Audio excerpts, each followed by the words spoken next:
Ngayon po ay magsisimula na po ang ating second service. So bago po tayo magsimula, tayo po ay magawitan. Kunin po natin ang ating hymnals at buksan sa page 95. Page 95. He abides, page 95. I'm rejoicing night and day as I walk the pilgrim way, for the hand of God in all my life I see. Page 95. Amen.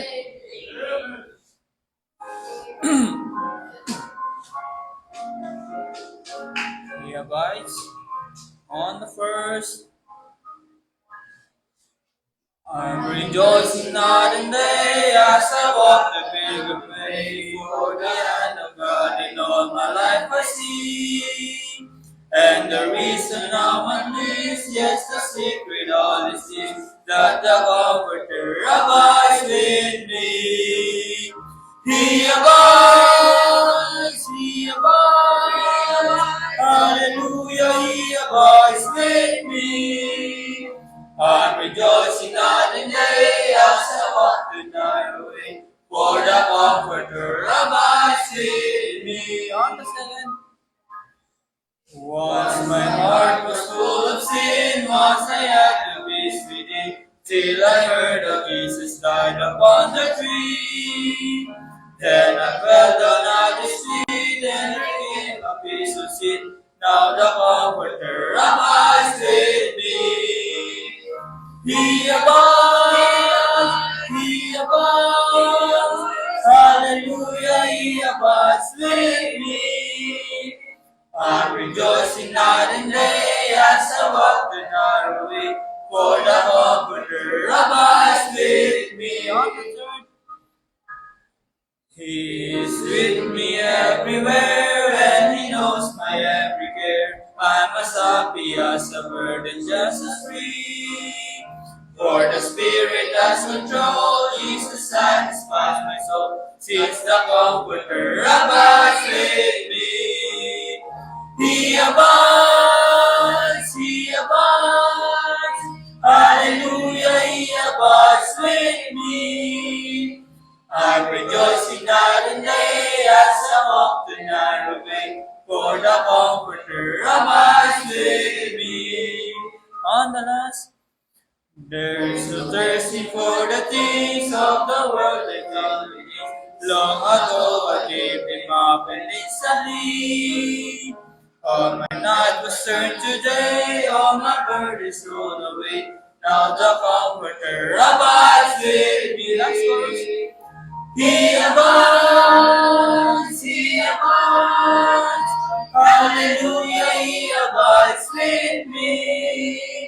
I'm rejoicing night and day as I walk the narrow way, for the Comforter abides with me. Amen. So tayo po sa mandaling manalangin ng Father in Heaven.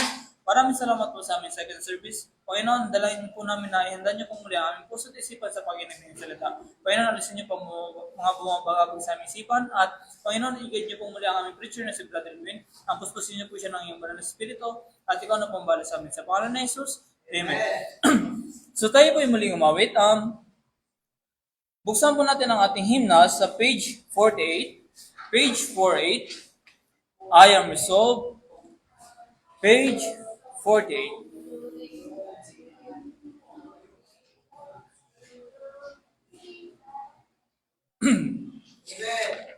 Amen. I am resolved. Page 48.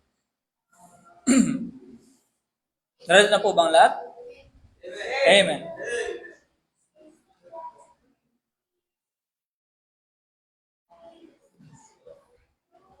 I am resolved.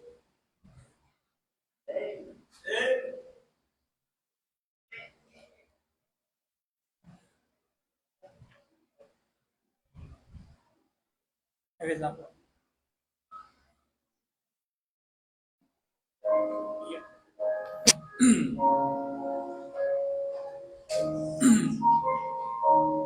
I am resolved on the first.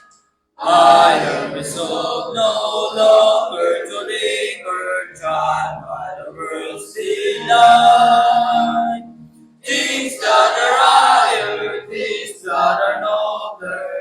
peace of the Lord my side. I will hasten to him, hasten so glad and free, hasten glad and free. Jesus, greatest, highest, I will come to thee. I am resolved to go to the Savior, leaving my sin and strife. He is the true one, He is the just one, He and the words of life.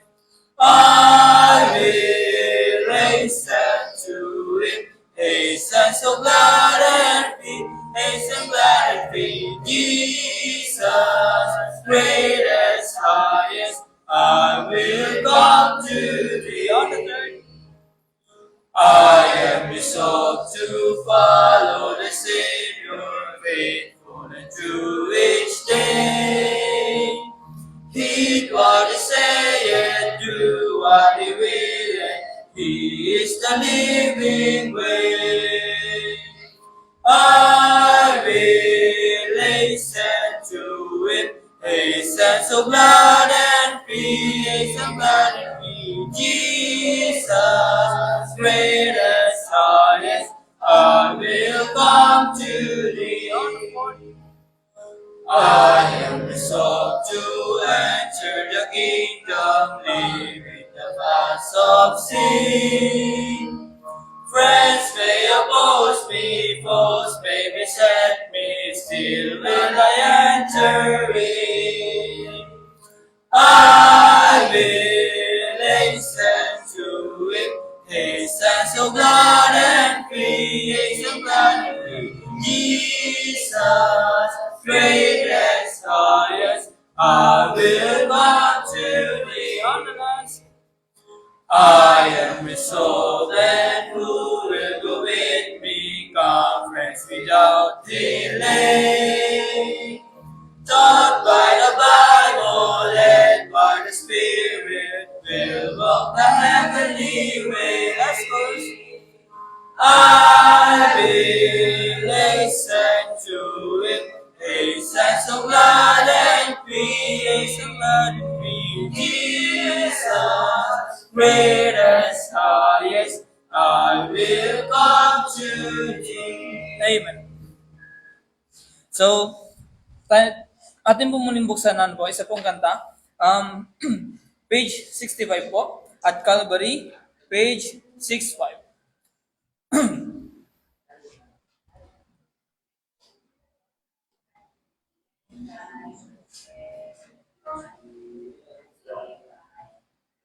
Say amen po, ready na po lahat? Amen.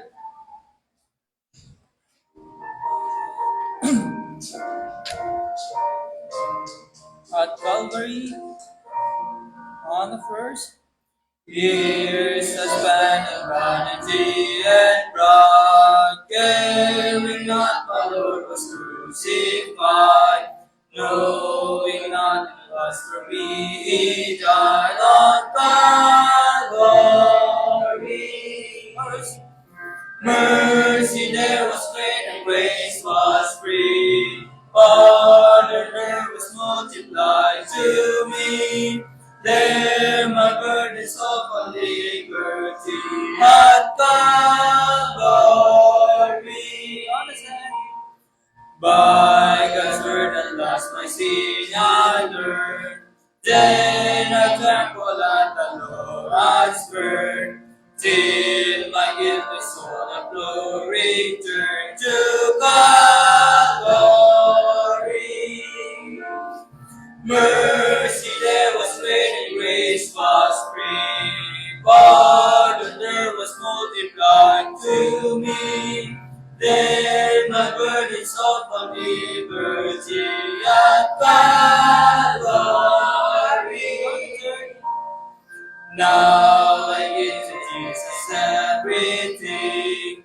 Now I gladly hold Him as my King. Now my raptured soul can only sing of Calvary.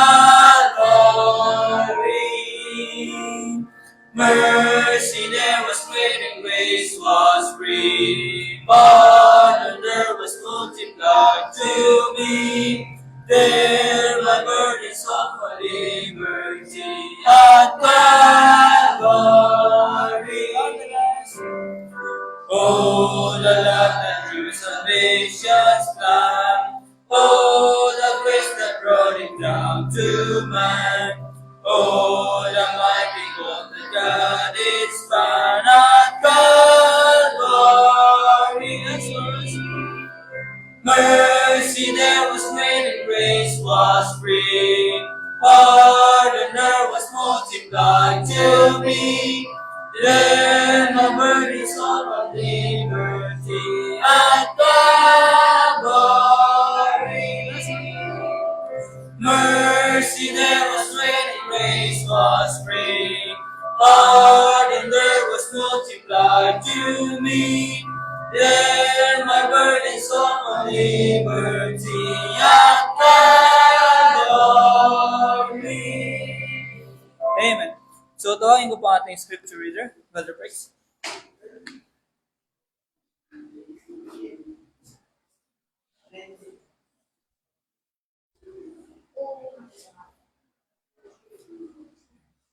Okay, kung tapos na tayong Biblia at magdigdi po sa Book of Luke.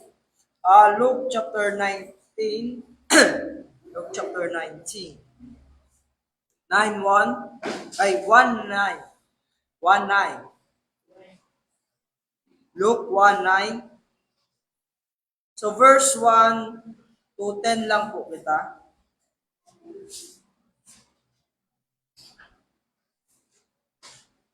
Luke 19.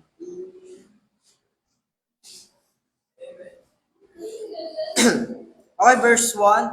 And Jesus entered and passed through Jericho. And behold, there was a man named Zacchaeus, which was the chief among the publicans, and he was rich. And he sought to see Jesus, who he was, and could not for the press, because he was little for stature. And he ran before and climbed up into a sycamore tree to see him, for he was to pass that way. And when Jesus came to the place, he looked up and saw him, and said unto him, Zacchaeus, make haste and come down, for today I must abide at thy house. And he made haste and came down and received him joyfully. And when they saw it, they all murmured, saying that he was gone to be guest with a man that is a sinner. Zacchaeus stood and said unto the Lord, Behold, Lord, the half of my goods I give to the poor. And if I have taken anything from any man by false accusation, I restore him fourfold. And Jesus said unto him, This day is salvation come to this house, for so much as he also is a son of Abraham. For the Son of Man is come to seek and to save that which was lost. So, let us pray. Lord, gabay niyo po kami sa Alodine. Gabay niyo rin po si Brother Renwin. Pati na rin po ang mga nagdadaramo. Bukasan niyo po ang puso at isipan po namin para masabutan sa imong salita. In Jesus' name we pray. Amen. Well, ngayon ko lang napansin, parehas pala tayo ng damit, ano? Pinagkaiba lang natin necktie, ano? Ngayon ko lang napansin. So, magandang umaga po sa inyong lahat. Dadako na po tayo sa ating pong second service. At ngayon pong araw po na ito ay pag-aaralan po natin ang buhay po ni Zacchaeus. So, kung ating pong kanina po napag-aaralan po natin yung Just Judge, ano po, ngayon po, dito naman tayo sa Luke chapter number 19, verse number 1 up to verse number 10. So, ito pong talata na ito na makikita natin ang mga pangyayari na ito ay very popular na po ito sa maraming mga Christian. So, kung kayo po ay matagal nang umaattend sa mga Baptist churches, kahit nga mga hindi Baptist churches, familiar sila rito sa kwento na ito, Ito ay isang kwento ng isang lalaki na ang pangalan ay si Zacchaeus at nawa walang mau-open dito kasi si Zacchaeus ay merong little of stature. Sabihin, mababa siya, at hindi ko alam kung ano pa talaga ang height ni Zacchaeus, pero siguro kung dito lang sa Pilipinas, ang height mo ay 5'4", 5'6", 5 feet, hindi pa masasabing maliit ka. Pero kapag pumunta ka sa abroad, talagang baka masabi ka na maliit ka nga. So, sa oras po na ito, makikita natin itong si Zacchaeus na a little of stature. Gusto niya makita si Jesus at sikat na sikat tong kwentong ito sapagkat umakyat siya sa puno ng sycamore tree para makita ang ating Panginoong Jesus. Maliit na tao, pero natingala siya nung tumingin ang Panginoong Jesus sa taas at sinabing si Zacchaeus, bumaba ka rito. At isa sa familiar na story dito ay pumunta ang Panginoong Kristo sa bahay ni Zacchaeus. At nang pumunta siya doon sa bahay ni Zacchaeus, ay nakita natin dito yung kagandahang ugali ni Zacchaeus. So mamaya papakita ko pa sa inyo yan.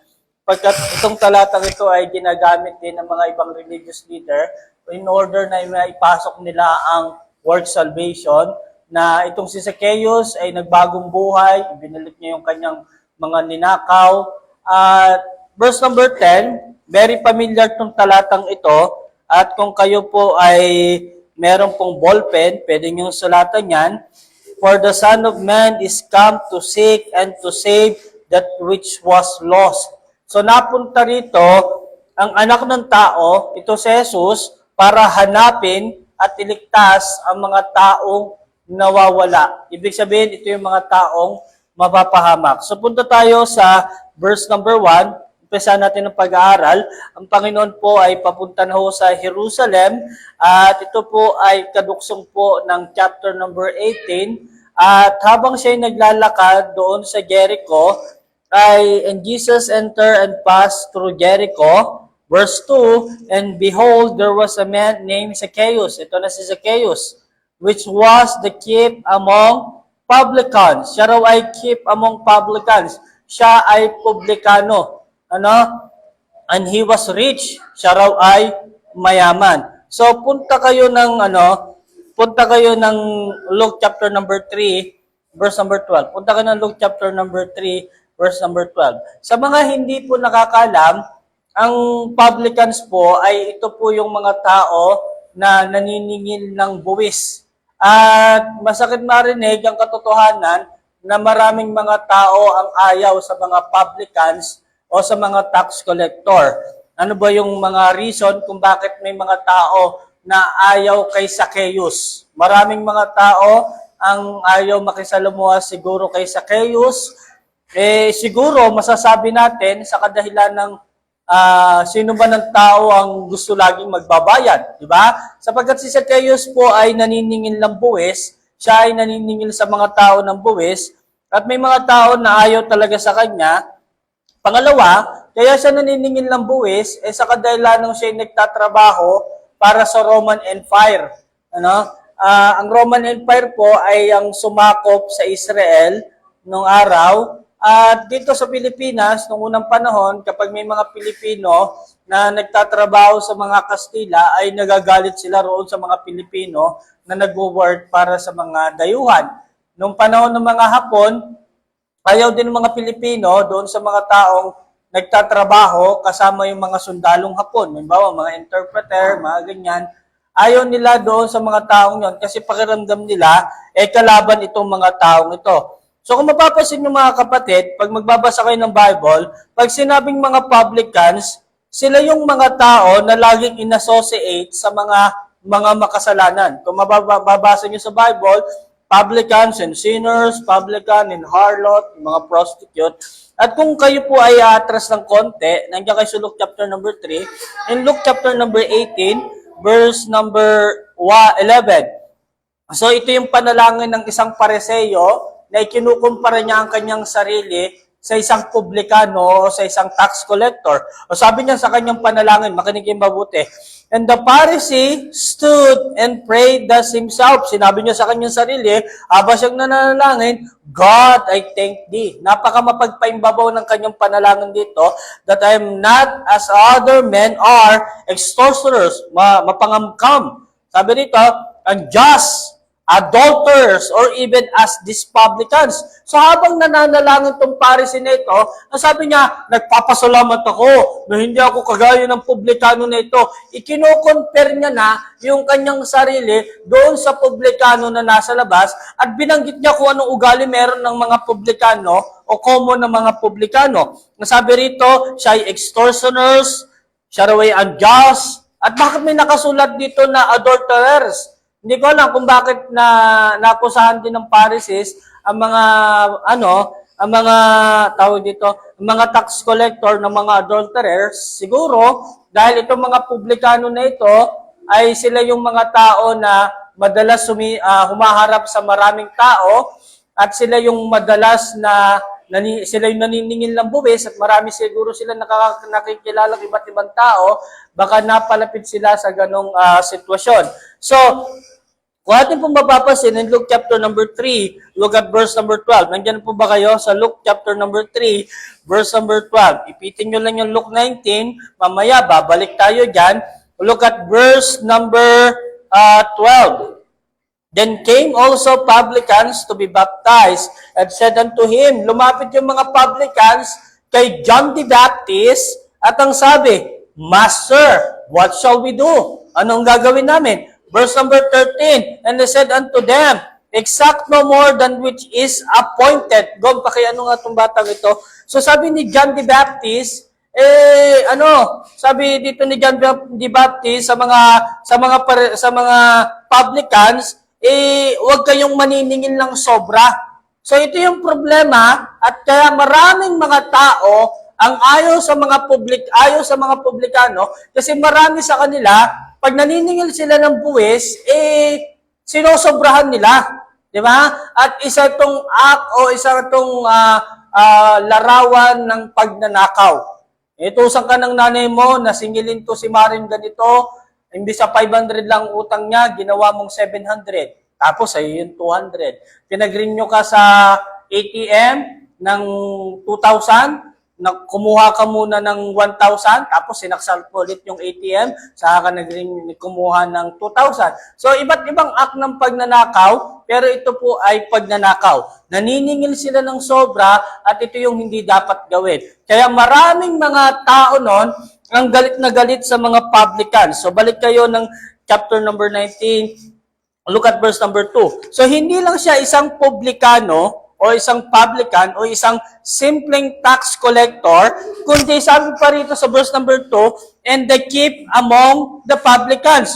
Siya pa yung keep, di ba? Siya pa yung isa sa mga namumuno. Siya pa yung isa sa mga pinakamataas.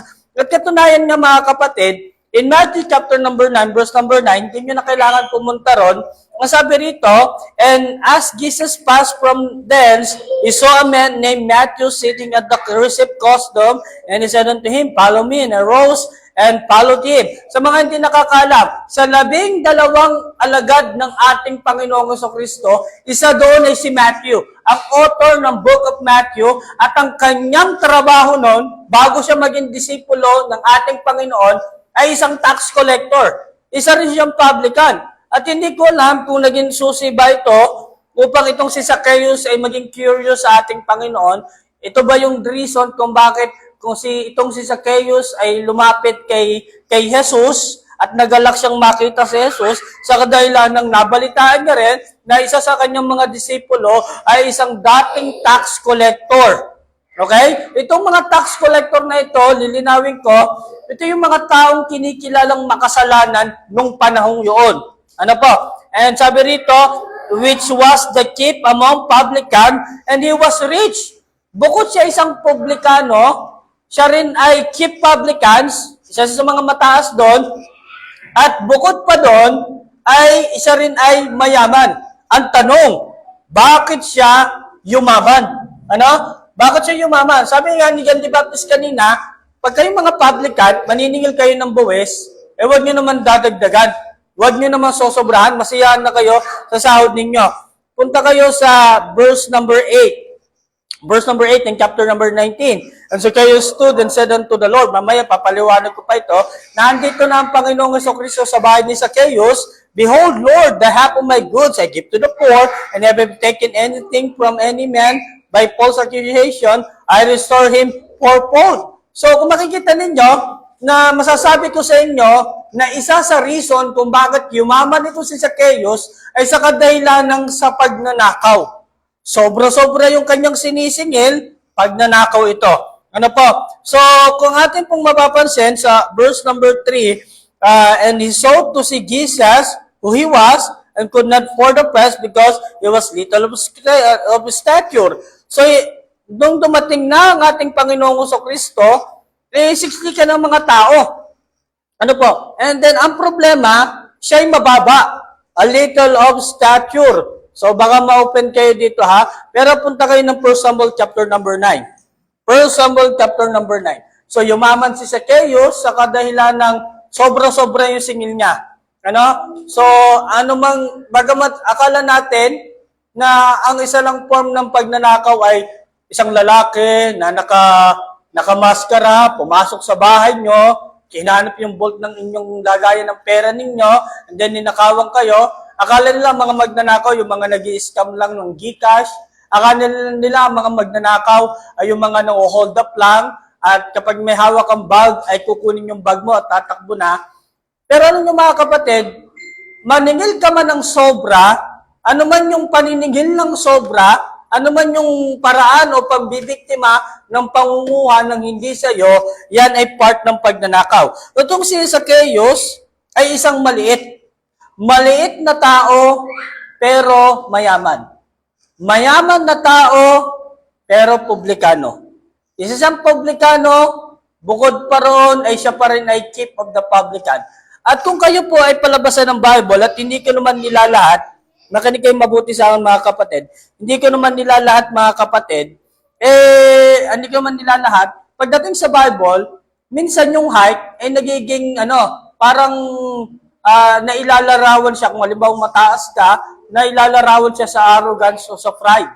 Pag maliit ka naman, minsan naglalarawan sa humility o sa pagiging mababa. Pero hindi porke nakakita kayo ng mataas, ma-pride na yan kasi mataas. Hindi. So sa ating lang pong makikita po sa Biblia, minsan nag-a-associate yung mga matataas pagdating po sa salitang pride. And by the way, ang author po ng Luke chapter ng Book of Luke ay si Luke. Isa po siyang doktor. Na-inspired ko siya kasi doktor din ako. Bibiro lang ha, doktor lang apelyido ko.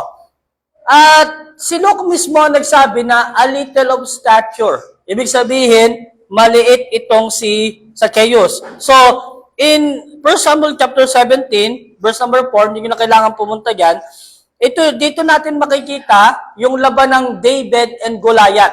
Diba si Goliath mataas? Si David lang nung nakaharap niya si Goliath, parang napakaliit lang ni David pagdating kay Goliath. Si Goliath po ay punong-puno ng pride, mataas ang tingin niya sa sarili niya, porque matangkad siya. Hindi ko nila lahat ng matataas ay mapapride na. Pero isa lang yung halimbawa na nakita natin sa Bible, nang dahil sa katayuan nila, ay masyadong naging mataas ang kanilang tingin. At the end of the story, natalo itong si Goliath, napatay siya ni David dahil sa kanyang pagmamataas. Samantalang si David ay nagtiwala siya sa Panginoon kaya natalo niya itong si Goliath.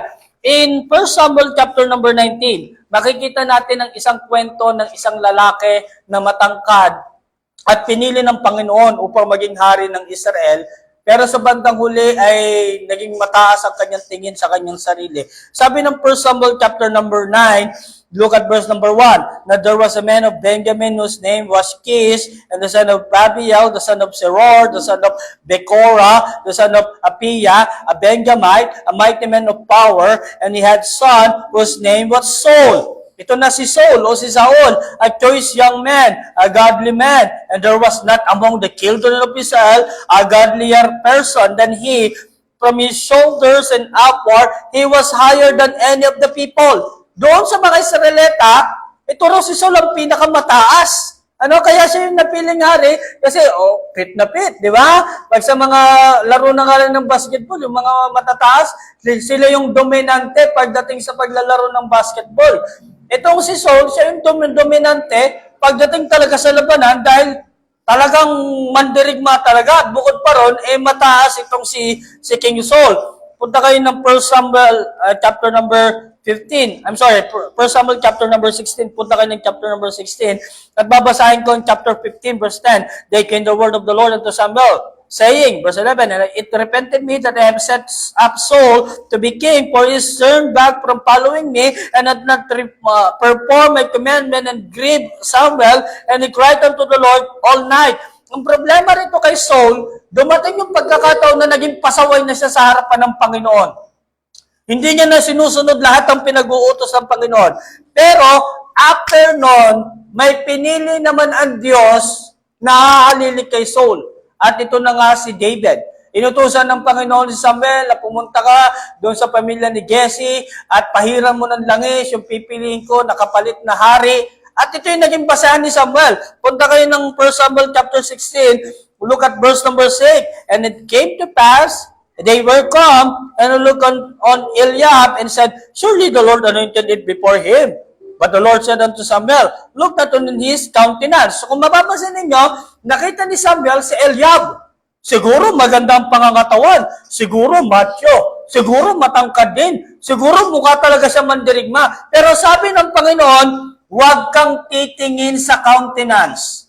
Huwag kang titingin sa panlabas. Hindi panlabas ang pinag-uusapan dito. Hindi siya yung pinili ko. And then, on the height of his stature, because I have refused him. So sabi, huwag kang tumingin sa kanyang height. Okay? For the Lord sit not as man sit. Sapagkat ang Diyos ay hindi kagaya ng tao. Pag gwapo ka, lagi ang tinitinan.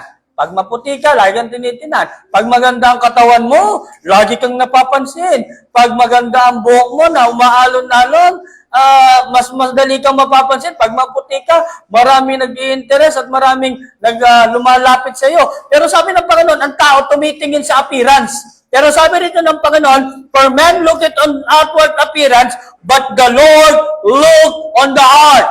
Hindi tumitingin ang Panginoon sa panlabas. Hindi pinag-uusapan dito kung gwapo ka o hindi ka gwapo, o mukha kang lamok, o ikaw bagay mayaman, o ikaw bagay mahirap, o matalino ka. Hindi yun ang pinag-uusapan dito.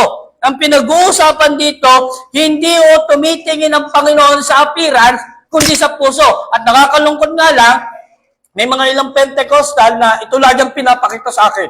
Ba't ang dami mong hikaw? Bakit may kulay ka pa sa buhok? Bakit labas na yung mga hindi dapat ilabas? Ay, tumitingin ng Diyos.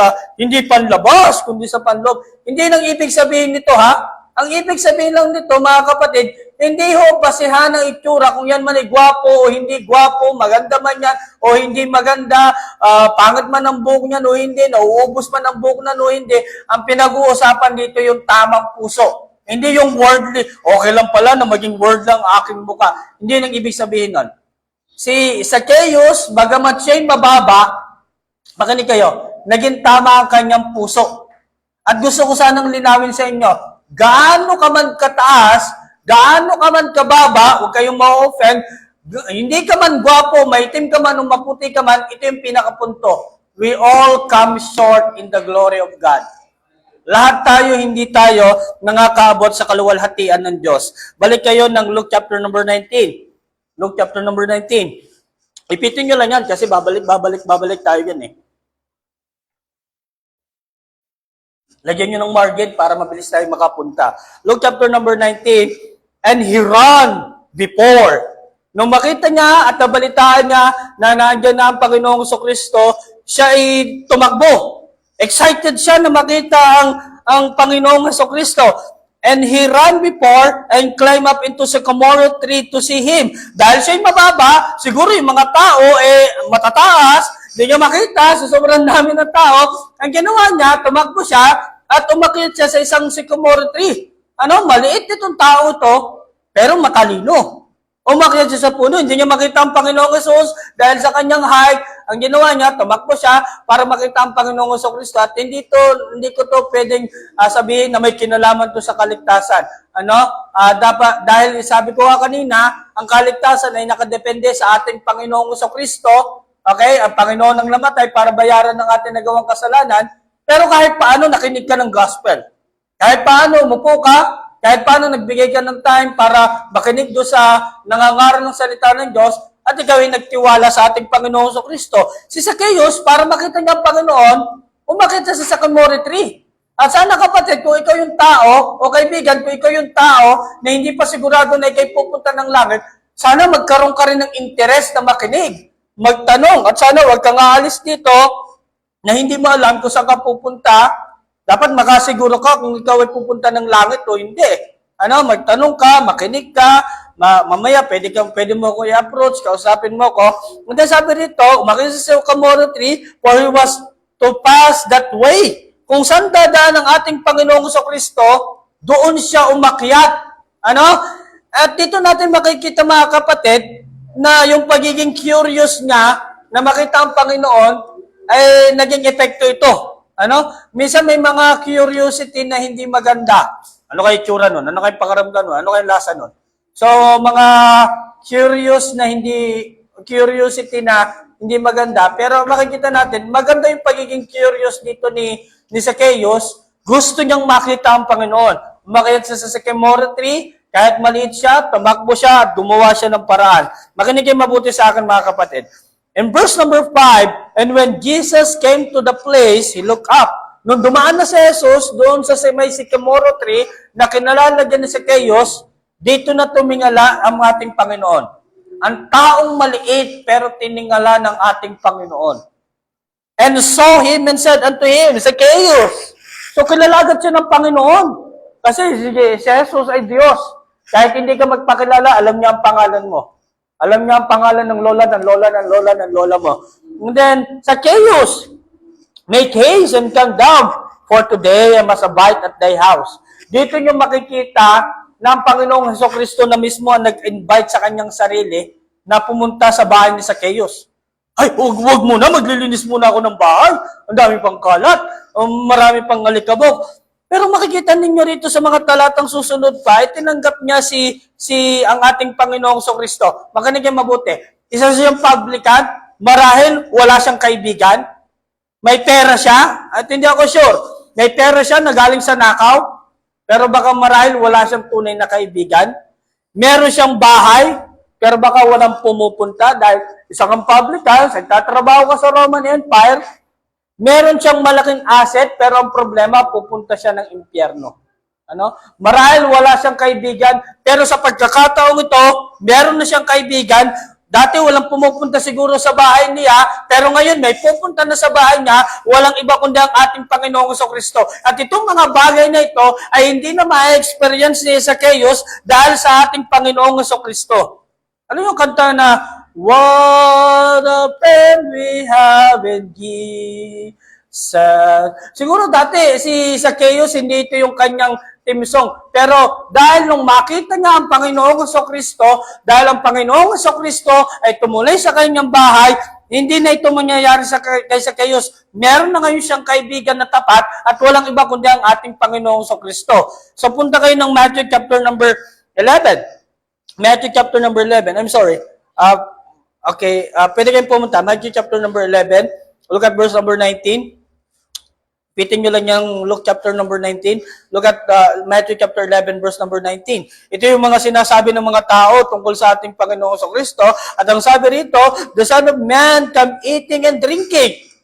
At ang sabi pa rito, and they say, behold, the man of gluttonous and a wine-bibber, a friend of publican and sinners. But wisdom is unjustified of her children. Si Jesus ay kaibigan ng mga publikano at ng mga taong makasalanan. Ang ibig sabihin lang nito, kasi dahil sa verse number 10, naparito ang anak ng tao para iligtas ang mga nawawala. Kaya siya lumalapit doon sa mga tao na tinatawag na mga makasalanan sapagkat gusto niya na itong mga tao ito ay maligtas. Isa rin itong aral sa atin mga aral doon ng ating Panginoong Kristo. Tumaas lang ng konti yung pride, dumami lang ng konti yung pera, tumaas lang ang takong, ayaw nang pumunta sa squatter area dahil sa kadahilan ng marami nung reprobate. Kailangan natin hanapin yung mga taong mga makasalanan upang madala natin sa ating Panginoong Kristo. Kailangan natin pumunta roon at ipangaral ang Ebanghelyo upang nang sa ganon ay magkaroon sila ng kaligtasan. At ganito yung mga bagay na ginawa ng ating Panginoon. Merong isang tao na gustong makita ang Panginoon, gustong makausap ang Panginoon, excited siya na makita ang Panginoon, at ang ating Panginoon ay naglaan ng time sa kanya para makasama siya. Zacchaeus, kailangan kong pumunta sa bahay mo. Gusto ng Panginoon na mag-invest kay Zacchaeus. Gusto ng Panginoon na mag-take time kay Zacchaeus. Mag-usap tayo. Pumunta siya sa bahay ni Zacchaeus at nag-usap sila. Hindi ko alam kung dito niya na ba sinare yung gospel. Hindi ko alam kung dito na ba talaga siya nanampalataya ng pagkakataon. Siguro, isinare sa kanya ang gospel at siya ay naligtas. Alam mo mga kapatid, isa rin tong aral sa atin na kailangan natin mag-spend time doon sa mga taong gustong makita ang Panginoon. At ang nakakalungkot, mas nag-spend time tayo sa mga bagay na mga walang kwenta. Pag may Mormon, debate rito, debate ron. Pag may Saksi ni Jehovah, debate rito, debate ron. Pag may INC, pag mayroong dating doon na kinausap, tuwan-tuwa kang makipagdebate. Pero doon sa mga tao na naghahanap ng tanong, naghahanap ng sagot, naghahanap ng kaligtasan, minsan hindi pa binabalikan eh.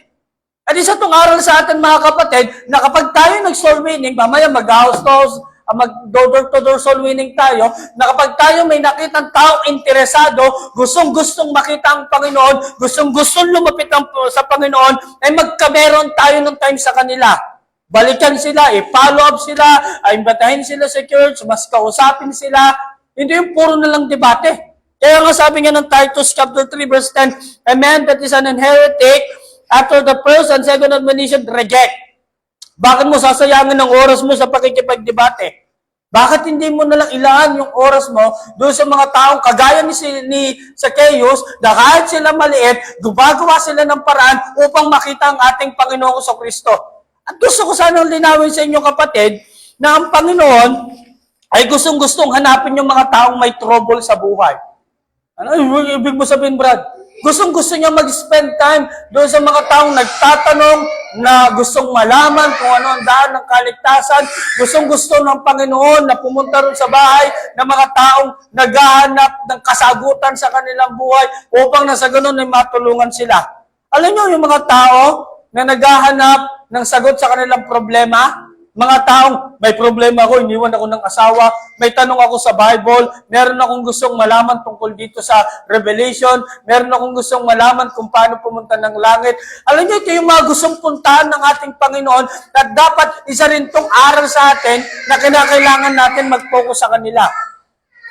Alam niyo, mas madaling sharean yung mga taong alam mo na namatayan, nawala ng minamahal. Sila yung mga taong mas kailangan natin upang na sa ganon ay matulungan sila at upang na sa ganon ay lalo natin mailapit ang ating Panginoong Kristo sa kanila. Yung sabi ng verse number 6, punta ka ng verse number 6. And he made haste and came down to receive him joyfully. Sabi ng Panginoon, gusto kong pumunta sa bahay mo, pupunta ako sa bahay mo sa Zacchaeus, and then pumunta nga ang Panginoon and receive him joyfully. Tinanggap niya ang Panginoon ng may kagalakan.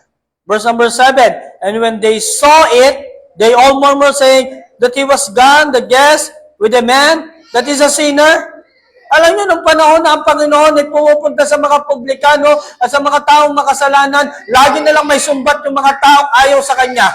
Yung mga Pharisees, lagi na lang siya sinusumbatan na nakikipag-usap ka sa mga taong makasalanan ang hindi nila naiintindihan, kaya nga pumupunta rin ng Panginoon ay upang maligtas sila. Alam niyo yan? At sana wag niyong maging dahilan o maging excuse.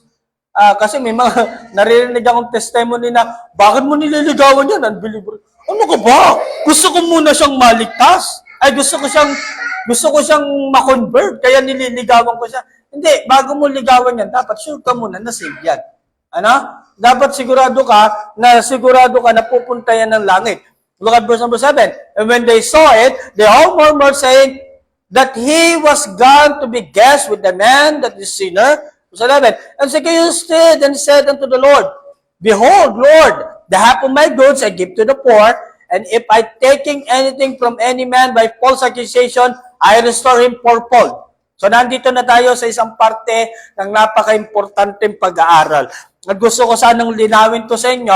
In verse number 9, and said unto him, This day is salvation come to this house, for as much as he also is the son of Abraham. So sabi ni Zacchaeus, nung nakausap niya ng Panginoong Kristo sa kanyang bahay, Lord, kung ako man ay may ninakaw, ibabalik ko ng fourfold. Alam niyo sa Bible, especially in Exodus chapter 22, verse number 1 sa Old Testament, na kapag daw ikaw ay nagnakaw, ay ibabalik mo ng double. Ano? Pero itong si Zacchaeus, hindi lang double, ang kanyang ipinalik, kung meron daw siyang mga ninakaw o nadaya, ibabalik ko ng fourfold. So kung makikita ninyo, yumaman siya dahil sa kanyang pagnanakaw, at ang kagandahan naman dito kay Zacchaeus, after na makita niya na siya'y mali, ibabalik niya ng fourfold. Ano po? So, isa sa mga gusto ko sanang linawin dito, may ilang mga religious leader o mga tagapagturo, yan na naman tayo, meron naman tayong pag-atake na naman sa mga false teacher. Pero gusto ko sanang linawin din to sa inyo at gusto ko rin itong malaman kasi ayaw kong madayaan kayo. Na nagtuturo sila ng ganito, na ang totoong ligtas, may automatic, may pagbabago kang makikita sa kanya. Saan sa Bible yan? Si Zacchaeus. Di ba? Si Zacchaeus daw nung masave, ibinalik niya lahat ng kanyang ninakaw. Punta kayo ng 2 Corinthians chapter 5, verse 17. Tingnan mo si Zacchaeus. Nung siya ay nanampalataya kay Jesus, automatic, binago niya ang kanyang buhay. Ang totoong nanampalataya kay Jesus, automatic, magbabago ang buhay na. Pag wala kang nakita ang pagbabago ng kanyang buhay, ay hindi siya ligtas. Gusto ko sanang linawin sa inyo, hindi lahat ng naliligtas ay kagaya ni Zacchaeus. Maganda yung ginawa ni Zacchaeus, na ibinalik niya yung kanyang mga ninakaw after niyang maligtas, pero hindi lahat ng taong naliligtas kagaya ni Zacchaeus na automatic nagbabagong buhay. Di ba? Pag hindi ka umattend ng church, pag hindi ka kumanta ng mga makalangit na awitin, pag hindi ka nakikinig ng mga sermon natin dito, hindi ka nagbabasa ng Bible, hindi ka nagsosoul winning, kung ano yung ugali mo noon nung bago ka masave, after 10 years, yun pa rin ang ugali mo. Walang magbabago sa'yo. Kasi hindi ka gumagawa at hindi ka lumalakad ayon sa Espiritu. Okay? Ang kaligtasan ay pananampalataya lang kay Jesus. Plus nothing, minus nothing. Now, sabi ng 2 Corinthians chapter 5, verse number 7, nami-misinterpret nila ito kung totoong ligtas ka, dapat maging kagaya ka ni Zacchaeus. Si Zacchaeus ay nagbagong buhay kagad. Walang masama doon. Nung malaman mo na ikaw ay makasalanan at nanampalataya ka kay Jesus at ikaw ay nagkamit ng kaligtasan, walang masama kung babaguhin mo ang sarili mo. Walang masama kung iiwanan mo na yung mga kasalanan na ginagawa mo. Maganda yun. Pero hindi yun ang dahilan kung bakit ka naligtas. Sabi ng Romans chapter 4, verse number 5, But to him that worketh not, ang kaligtasan ay hindi sa pamamagitan ng paggawa. Doon sa hindi gumagawa. Hindi nagsisimba, hindi tumatalikod sa kasalanan, hindi nagpipray. Pero sana tumatalikod kayo sa kasalanan nyo, nagpipray kayo, nagsisimba kayo. Pero ang pinag-uusapan dito, kaligtasan, But to him that worketh not, but believeth on him that justified the ungodly, his faith is counted for righteousness. Pananampalataya lang kay Jesus. Verse 6, Even as David also described the blessedness of a man, unto whom God imputed righteousness without works. Kahit hindi ibalik na sa Zacchaeus yung kanyang mga ninakaw, nagtiwala sa kay Jesus, ligtas siya. Naintindihan ninyo kasi to him that worketh not. And now, punta tayo ng 2 Corinthians 5:17. Sabi rito, sana memorize nyo to. Therefore, if any man be in Christ Jesus, is a new creature, all things are passed away, behold, all things are become new. Bro, nung sabi ng 2 Corinthians 5:17, pag daw ikaw ay bago ng nilalang, dapat lahat wala na. Pag hindi ka nakitaan ng pagbabagong buhay, hindi ka tunay na born again. Eh, paano yan kung malayo ang bahay na, hindi nyo nakikita araw-araw yan? Di ba? Paano yan kung hindi nyo naman kapitbahay yan, at hindi nyo nakikita ang pagbabagong buhay na, ibig sabihin pala, hindi ligtas yan. Nami-misinterpret nila itong 2 Corinthians chapter 5 verse 17 na kapag daw nanampalataya ka kay Kristo, ikaw ay new creature na. Gusto ko sanang linawin sa inyo, ang new creature dito ay hindi yung katawan natin. Nung masave ka, at pangit ka pa rin nung masave ka. Nung unsaved ka, ikaw ay ganun ang itsura mo, at nung masave ka, ganun pa rin. Kasi hindi naman nagbago yung katawan natin eh. Ang nagbago yung inward man. Hindi na nagkakasala yung inward man. Ang new creature na hindi na nagkakasala yung nakatira dito sa katawan natin. Pero itong katawan natin na ito yung nagkakasala. Ito yung nagsisinungaling, ito yung gumagawa ng kasalanan. Ang all things are become new, yung nakatira diyan sa katawan mo. Kaya ang tanong, ang isa bang taong na born again magkakasala? Yes! Kasi andito ko pa sa katawan mo eh. Kaya nga sa huling tunog ng pakakak, lahat tayo ay babaguhin at magkakaroon tayo ng glorified body na hindi na nagkakasala. Habang naandito ka pa sa lupa, makinig kayo mabuti, magkakasala at magkakasala ka pa rin dahil nandito ka pa sa katawan mo. Ito yung nagkakasala. Kaya nga sabi nga ng Bible, magkalaban itong nakatira dito at itong katawan natin. Nagkokontrahan sila. Kaya nga sabi nga ng Bible, walk in the Spirit. Huwag kang lalakad ayon sa iyong sariling katawan, kundi lumakad ka ayon sa Espiritu. Paano lumakad ayon sa Espiritu? Basa ka ng Bible. Sunday mag-church ka. Umaga mag-pray ka, gabi mag-pray ka, araw-araw magbasa ka ng Bible. Mawit ka ng mga makalakad na awitin. Lumakad ka ayon sa Espiritu. Si Zacchaeus po, nung binalik niya yung kanyang mga ninakaw, maganda yun. Pero hindi siya na-save sa pamamagitan ng pagbabalik niya ng kanyang mga ninakaw. Na-save siya dahil nagtiwala siya kay Jesus. Nung si David ba na-save, automatic hindi na siya nag-commit ng adultery? Di ba si David, kahit save na siya, nakapag-commit siya ng adultery, at hindi natin pinopromote dito ang adultery. Hindi natin sinasabi na okay lang yan. Kasalanan yan. Kaya nangyari kay David, namatayan siya ng anak. Intindihan niyo ibig ko sabihin, hindi works ang basehan para sabihin natin ligtas ang tao. Katunayan na, sabi ng Ephesians chapter 2 verse number 10, gusto ng Diyos na gumawa tayo ng mabuti. Ito yung kagustuhan ng Diyos, pero hindi tayo naligtas sa pamamagitan ng paggawa ng mabuti. Punta tayo sa verse number 10. For the Son of Man is come to seek and to save that which was lost. Siguro kaya siya pumunta ng Jericho para hanapin si Zacchaeus. Di ba? Pero kapatid, ito yung tanong ko. Tumutulong ba tayo sa paghahanap sa mga taong nawawala? Sana kapatid, mag-spend time tayo doon sa mga tao na nais makita ang ating Panginoon. Ano po? So wala na rin akong oras. Let's bow our heads and let us pray. Pero Neven, thank you po muli sa oras po nito. Salamat po sa aming po mga napag-aralan. Purihin po kayo. In Jesus' name we pray. Amen.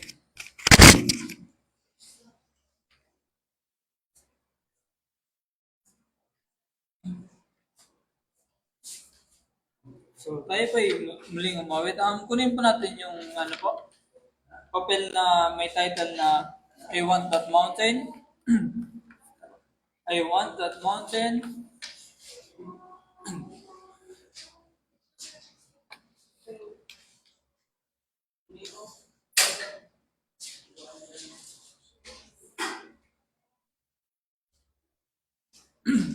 I want that mountain. Ready na po lahat? Amen.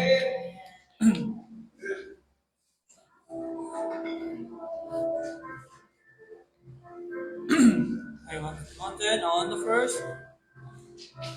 I saw the giant prayerlessness upon the mountain high. He cast the word at my abandoned knee.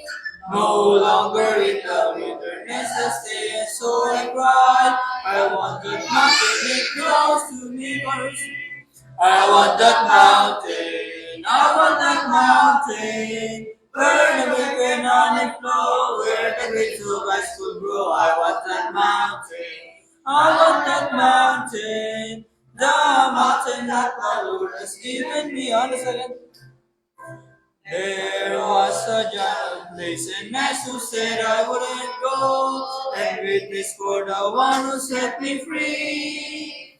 I'll come from out the wilderness, I'll witness now I know. I want that mountain, it belongs to me. Another verse. I want that mountain, I want that mountain. Where the milk and honey flow, where the grapes of ice will grow. I want that mountain, I want that mountain. The mountain that my Lord has given me. On the third. One faithless life upon the price of heaven so beyond. As God that is the one who made me free. I'll come from out the wilderness and trust Jehovah's mind. I want that mountain, it belongs to me. I want that mountain, I want that mountain. Where the milk and honey flow, where the grapes of ice will grow. I want that mountain, I want that mountain. The mountain that my Lord has given me. On the last. Let every giant of distress and unbelief and sin get ready now to bake it for you see. I come from out the wilderness and no one going to eat. I want that mountain, it belongs to me. I want that mountain, I want that mountain. Where the milk and honey flow, where the grapes of ice will grow. I want that mountain, I want that mountain, the mountain that my Lord has given me. Amen. So ngayon po ay tapos na po ang ating second service. Happy Sunday po. Kumain po natin ang WhatsApp.